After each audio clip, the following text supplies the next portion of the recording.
Imagine if your job made you glow in the dark at parties. Sounds magical, right?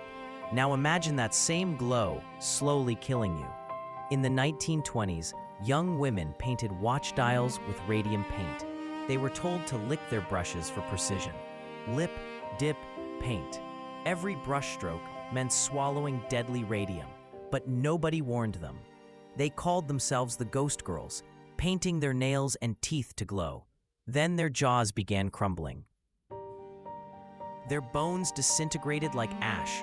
Molly Maggia's jawbone came away in her dentist's hands. She was 24.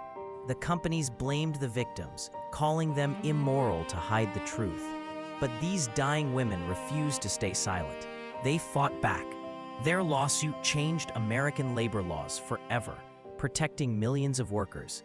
The Radium Girls glowed in darkness, but their courage lit the path to justice.